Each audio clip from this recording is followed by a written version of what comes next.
make a narrative as if like I'm scared of. I think Devin's a tremendous fighter. Do I think Devin Haney can beat me? Hell no. Hell no. Yeah. For me personally, I'm on a different level than everybody. Yeah. And when it comes down to boxing, because Devin, he's a boxer. It's on him. You know what I mean? It's on him. He knows that he's going to get this fade sooner or later. So it's only a matter of time. Obviously, we can't go down. You know, we can't go down to 135. So, you know, he would have to come up. And, you know, he can get this work anytime. He ready. I see greatness, man. I see greatness. Shakur practically beat you with one hand, man. That jab, man. Most important hand you have, man. You know? And he looked good doing it, sharp. You know what I mean? Distance. He did everything, man. So here's the latest buzz in boxing. Shakur Stevenson is apparently locked in to face Devin Haney at the 40-pound limit. Word is he's already agreed to the rehydration clauses, and he's walking around acting like nobody in this division can touch him. And I told all of these guys, if y'all want me to come to 147, I'm coming in with rehydration clauses. I don't. Listen to what's coming out of the Haney camp, though. Devin keeps saying, this fight's definitely happening, and you can tell he's not playing games about it. The guy keeps pushing the question, asking why would I be moving up weight classes if I wasn't planning to stay there? He wants this matchup bad. Core still at 135. You can't, you know, say your name without saying Shakur to your female tank, right? It just is what it is. Is that fight going to ever happen? Would it ever happen against you and Shakur? 100%, yeah. I think so. I think it. You think Shakur will grow into whatever weight you're in? I mean, all of us is close to the same size. You know, we're all growing together. We're all like, you know, getting bigger. Well, so, and it's only so many guys, like y'all said. It's only so many guys that we could make big money and people want to see the fights. Which even though I know that they making new guys, it's guys like Kermel, Abdullah, all these guys want to come up too. So eventually they gonna be there too. But yeah, no, I think that a fight with Shakur is very much possible. We tried to make it happen a while back. Now Stevenson's camp is firing back, saying they're not scared of Devin at all. But you know how these things go. Haney's people might start spinning it like Shakur is ducking the smoke on purpose. You mentioned Devin Haney. Okay. Devin Haney's probably, to me, that's, yeah, I don't think it's hit its point yet, but I think in the next year or two, it'll hit a point where it's like the world is gonna demand, you know what I'm saying? I can see the trajectory feels like it could meet like that. I would love this fight. But look, you gotta watch what you say with like, and this is not even Devin fault, cause Devin is very respectful of my game and I'm respectful of his game. He's a good fighter.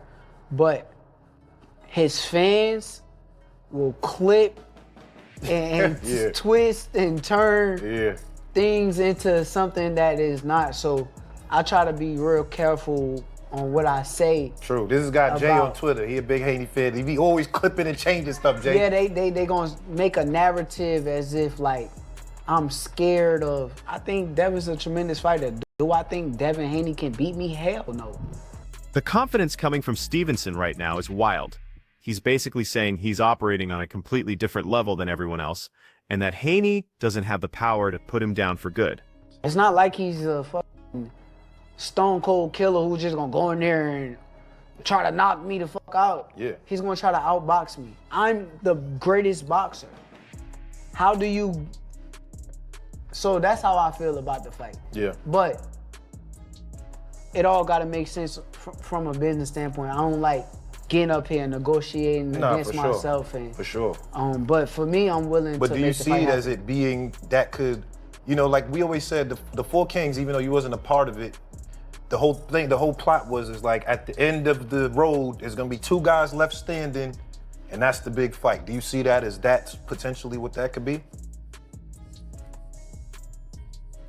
I'm a bad motherfucker. Yeah. Meanwhile, Devin's over here trying to cement his legacy by going after the biggest names he can find. Shakur is definitely at the top of that list. Someone asked him if he'd rather just move up to 140 permanently, and here's what's interesting about his answer. Yeah, you know, if I can't get those fights next, or it doesn't make sense for it to be next, I'll probably go to 140, test it out, see how I feel at the weight at 140, and then when the time is right, then you know I'll defend my belt at 135. We'll just see though. I got to go back and talk with the team and see what makes the most sense. That's really all it. Bill Haney made their position crystal clear. They're not cutting weight anymore, so if you want the fight, you're coming up to meet them at 140. Why he didn't become undisputed yet. They didn't mention the franchise belt, which directly impacted Devin's career early on, right? And it seemed like, I was saying this on my live earlier, you tell me what you think about this, but it seems to me like there's a lot of people that have tried to block y'all ambition, right? Between you signed to the wrong company, you know, Loma not taking the Devin fight, Tio not taking the Devin fight, Rolly saying he just don't want to fight Devin. Do you see that? Like, how do you see that? You know, as far as like, people know you're ambitious, they know you want to be unified, they know you want to be undisputed, so they put all these obstacles up and they make it hard for you to achieve what you're trying to achieve. Absolutely. I think it's been historic in the way that they've done it. And apparently they're ready to make it happen whenever their opponent stops talking and starts signing contracts. So we must keep our composure and our patience and understand that it's part of the process when you're that good. You know what I mean? We can't say it any other way. You know, they're running out of narratives. You know what I'm saying? And, you know, it's what the people want to see. We don't never say, okay, you know, well, this guy has done something wrong or he did bad business. So, you know, we'll never do it. Obviously, you know, when we go through negotiations and we spend time in there, whether it's put something together for Richard Hitchinson, for him to come back later and to say, you know, yeah, I want that fight. Well, when we were trying to make the fight, we couldn't. You didn't want to negotiate. You went somewhere else. When we were negotiating with Shakur Stevenson, instead of him negotiating with us, he said that he's going to go somewhere else. Tim Bradley just dropped some serious praise on Shakur. That's got people talking. He thinks Stevenson might actually surpass Terrence Crawford when it's all said and done. Now Crawford's already locked into boxing's Hall of Fame formation.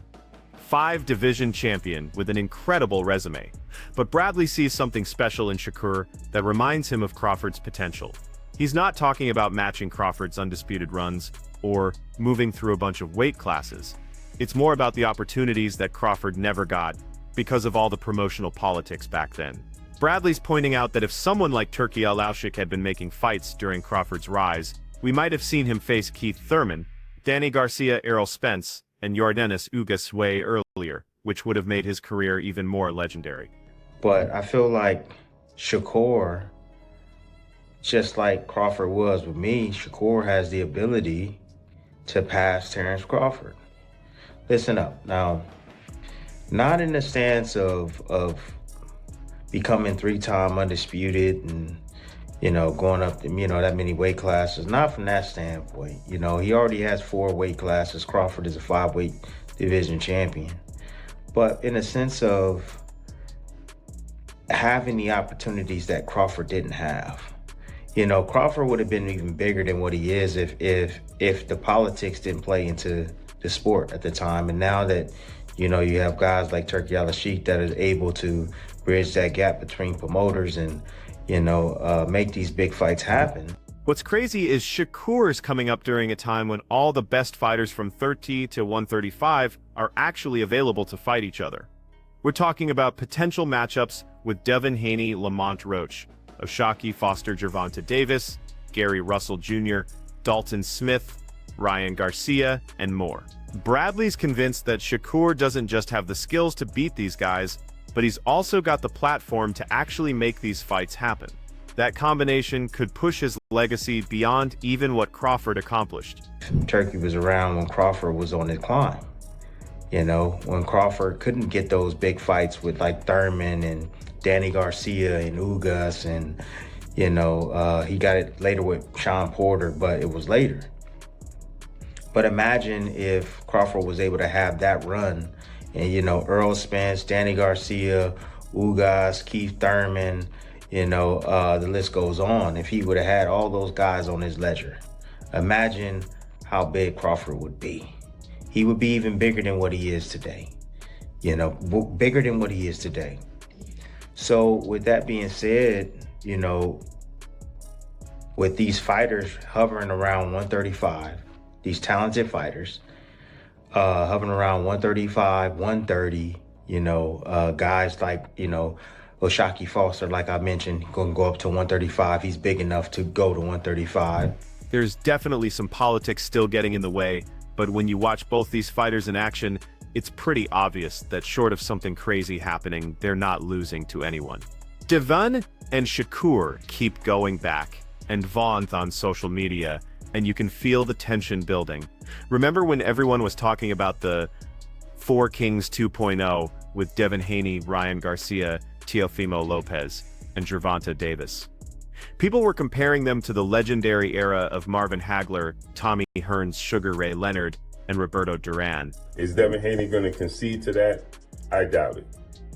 So there's a major obstacle in the way.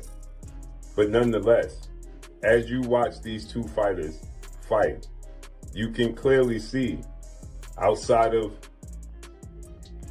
cheating, they're more than likely not going to lose, right? With that said, Devin Haney immediately responds to Shakur. Shakur responds to Devin, right? Again, we had the initial Four Kings. It was Devin, Ryan, Teo, and Tank Davis, right? It was supposed to be the Four Kings 2.0 from the Marvin Hagler, Tommy Hearns, Sugar Ray Leonard, Roberto Duran. Here's something people forget, though. Wilfredo Benitez was around during that original Four Kings era, and nobody really talks about him anymore. But Benitez actually beat Roberto Duran, who had mixed results against the other legends. Duran only beat Sugar Ray Leonard once, got knocked out cold by Hearns, lost decisively to Hagler, and couldn't handle Benitez either. Even with all those wins, Benitez gets overlooked in the history books. Same thing was happening to Shakur Stevenson. While everyone focused on Devin Haney, Ryan Garcia, Gervonta Davis, and Teofimo Lopez. But Shakur changed the conversation completely when he dominated Teofimo Lopez. Now with Tank dealing with legal problems and being selective about his opponents, the whole landscape is shifting, and Shakur is moving to the front of the line. We had that Four King era, but nobody mentions Wilfred Benitez. And the fact remains is Wilfred Benitez beat Roberto Duran as well. And Roberto Duran is 1-4 against those guys. He beat Sugar Ray Leonard the first time. Outside of that, Roberto Duran, he lost to he quit against Sugar Ray Leonard. He got knocked out brutally by Tommy Hearns. He got outboxed by Marvin Hagler and outclassed by Wilfred Benitez. Right? But he's overshadowing Wilfred Benitez. And I felt like these guys, Devin Haney, Ryan Garcia, Tank, and Teo, overshadowed Shakur Stevenson. And now Shakur Stevenson has shined the light by dominating Teofimo Lopez. Bernie, over at ThoughtBoxer, broke down what both fighters bring to this potential matchup, and the numbers are impressive. Shakur is now a 4-division world champion, 2-time linear champion, and 2-time Ring Magazine title holder. He also unified the belts at 30 pounds and just dismantled Teofimo Lopez, who always brings his A-game. Conor Benn's name got thrown around as another potential opponent afterward. The ring, they talk, have some words, but Shakur Stevenson said, I want to put that same rehydration clause you put on Chris Eubank. Tell me, what did you get out of that moment in the ring? Well, I heard on the press conference where I think it was his manager said that, that was a clown move, but I think Shakur invited that, I don't even know if I would have said all that about Conor being right then, but I think he really wants that fight. He really wants the money for the fight. He been saying that. And now he came through victorious. I think he really wants that money for that fight. He wants the money for the fight. Devin's resume shows 3-division world champion, and he held all the belts at one point too. Bernie's take is simple. If Shakur really wants to prove he's the best, he needs to fight Devin right now while they're both in their prime. Waiting around for anyone to decline or get old. Beat Devin at his best, and nobody can question the victory or make excuses later.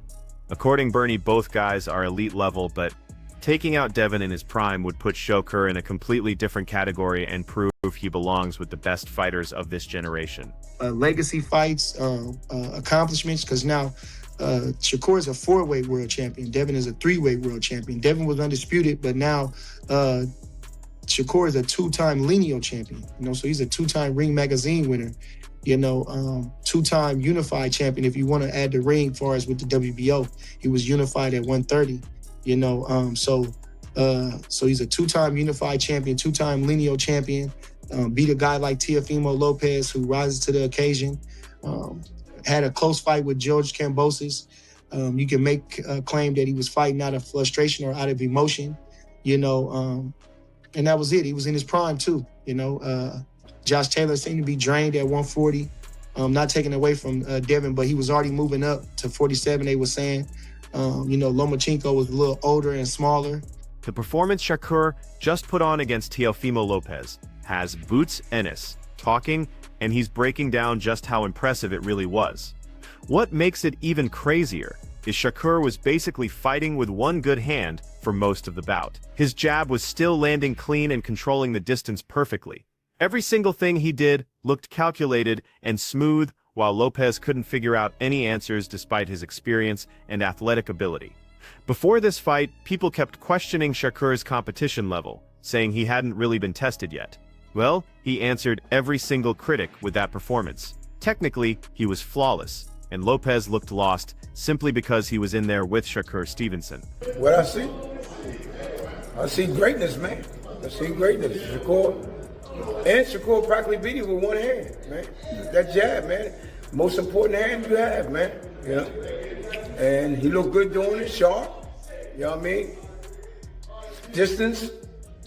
He did everything, man. He did everything right, man. A lot of people thought it would be a tough fight because Teo's athletic, Teo's experienced, he's fought on a high level. Mm-hmm. And, they were critical of Shakur. Oh, he ain't fought nobody and this and that. Yeah. He made Teo look like everybody else. Made him look like an amateur. Man, he looked like an amateur. Yes. Now, technically, what did you see? Right? Where did Teo go wrong in that fight? Where he did what wrong? Yeah. Fighting Shakur. That's where he went wrong. Fighting Shakur. I knew he just running his mouth. He just was talking, man. I knew that from the beginning, even the time when he talking about. Even with his left hand bothering him, Shakur kept throwing that jab and stayed in complete control for 12 rounds. He was mostly working with the right hand because of the injury, but still dominated every exchange. Boots pointed out that Shakur could have probably gotten the stoppage if he really wanted it, but he managed the fight smart, despite dealing with the hand issue. It wasn't just the skill that impressed people, it was how composed and intelligent he looked throughout the whole fight. The Philly crowd and everyone watching got to see a masterclass performance. Shakur proved that even when things aren't perfect physically, he can still control a fight through pure boxing ability, heart, and mental toughness. Oh yeah. Shakur, no, you could have got stopped too, but Shakur hurt his left hand. His left hand was hurt. If you notice, he was using that jab a lot. Yeah, jab and then the hook. And he threw the left hand every now and then. Because I was screaming out. Everybody said they heard me in Philly. Yo, we could hear you on the TV. Yo. Yeah, that's my young buck. You know what I mean? And I was telling him throw that straight left hand. Then I noticed when he did throw it, he wasn't throwing it real hard. You know what I mean? You know what I mean? But he looked spectacular, man. You know what I mean? You can't ask for nothing more, man. And with me, I don't care about what people say, man. They always want to talk about you and say, oh, he should have did this, he should have did that. He did everything that he was supposed to do, and he did it right.